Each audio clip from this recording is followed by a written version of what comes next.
Higassin, give me control. Higassin, yo, Tom Fiddzy here. I'm holding my phone the wrong way. Here is my review of Moon Knight Episode 1, Season 1, Episode 1, and wow, that was a great opening episode. I really enjoyed that one. You know, Marvel TV shows have been pretty consistent so far. Slight different variations kind of in ranking, but already episode 1 of Moon Knight, I think it's going to be one of, if not the highest ranking of them all, competing directly with Loki already for me. Just enjoyed it. Going into this episode, I knew of Moon Knight, you know, when he was announced, he was a character that I was very much excited for, because I had like a broad awareness of the character. I always thought that he looked cool. So really hyped to get into that, see a new character on the big screen. You know, we've had so many of so many different Spider-Man, you know, characters like Iron Man and Captain America, they pop up not just on TV, in films, but TV, computer games a lot. You know, a lot of the core characters in the MCU appear over and over again. Moon Knight is one that has never really kind of got far out of the comics, and here he is on the big screen. So going into it, I was like, right, I'm hyped. First kind of trailer came out, and I was like, okay, cool. It looks a bit cool. I was a little bit thrown off by the, oh, hello, I'm from England, I am. I'm from modern England, but I sound like I'm a little Victorian boy. Do you want your chimney swept? Kind of a guy, you know. Oh, God, blimey, governor. Thankfully, in the actual episode, it wasn't too in your face, you know, or in your ears, I should say, the accent. I actually really liked that character of Stephen. And Oscar Isaac played it amazingly. Oscar Isaac's acting in this episode was just incredible. Great performances all around. Yeah, so going into it, I was like, oh, I don't know, I'm a bit nervous. And then, you know, you're hearing things like it's not really connected to the main MCU, or at least there's not as many references and stuff. Like, if there, maybe there was a background thing, but as far as I could tell, there was no big references at all to the MCU the wider MCU in this episode. So it was like, is it really, like, I'm so used to everything being connected and it's all like meaning something in the bigger picture. So I was like, I don't know. And then some of the trailers, I was like, the CGI maybe doesn't look that good, you know. But then I was still hyped. And we get into the episode and I just enjoyed it from start to finish. Yeah, there was some quite bad CGI. I don't know what it is about Marvel CGI. Like, that truck looked very CGI. The wolf at the end, or like the Anubis kind of mummy thing at the end. Sometimes when you saw it definitely, you could just tell it was CGI. I mean, it's good CGI. I don't know what it is.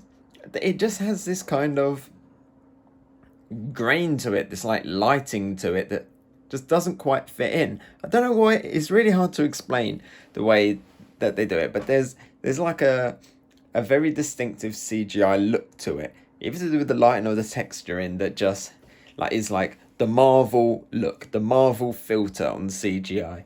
You know, you can kind of see it in like Professor Hulk. I don't know if it's to try and make it a more realistic lighting, but whatever it is, it just makes it even more noticeable as CGI. And it was here. It didn't really distract from the actual episode, but it's just something that it just noticed and it stood out. You know, I do wonder how well some of the Marvel CGI is actually going to age, but it didn't take away from the enjoyment or anything of the story. It's just a noticeable visual thing. But in terms of actually the stuff that you do see on the screen, the visuals are really, really good. You know, it's a lot of the effects that they're doing that aren't just like main computer generated characters or vehicles looked really, really good. All of the stuff with the mirrors was really cool. And the thing I liked the most was the transitions between, because you're following Steven in this episode, you know, split personality, or multiple personalities. And in this episode, it's Steven's perspective. So whenever he blacked out and closed his eyes, you'd skip all of that, and then so all of the Mark stuff, the Moon Knight stuff, you would miss, and then it would just cut back to Steven where it was. And yeah, you could argue, oh, it just meant that we didn't get any of the action. We cut away from all of the fights. But it was really interesting seeing his perspective, seeing his world falling apart. He thinks he has this normal life. It's quite a sad life. It's pretty depressing. One scene in particular, I was like, damn, that's sad. Like, really felt it. And again, Oscar Isaac's performance just amazing in that scene. I'll talk about that in a second. But just to see his world kind of just falling apart, and yeah, you could be like, oh, well, we missed all the fun action stuff, but the way that it was cutting around made it fun. It was an exciting thing to see. Where's he going to be when he opens his eyes? You could see him kind of doing that blacking out thing. It's like, oh, where's he going to be? The best one, obviously, when he first goes to sleep and he just wakes up and he's in the middle of a field, and you're like, oh my God, time has passed because he's in a different country. And then all of a sudden he's just thrown into it. And I love just seeing the shot of him blacking out, waking up, and then he's just covered in blood. You hear the voice booming. I'm not sure who does the voice of that, but in my head, all I could hear was Optimus Prime. Whoever is doing the voice of the big Hulk god. Is it Khonshu, or am I getting that from something wrong? Let me know down in the comments below. But yeah, the God voice, all I heard was Optimus Prime. I don't know who is actually doing the voice. I need to look that up. Should have looked that up before I press record. But that's what I heard in my head.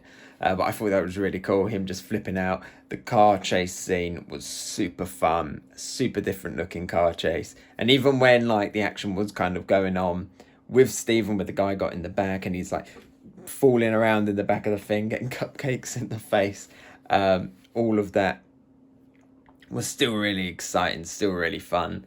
Yeah, it's going to be great when we get into the Moon Knight stuff. We've got a tease of it at the end.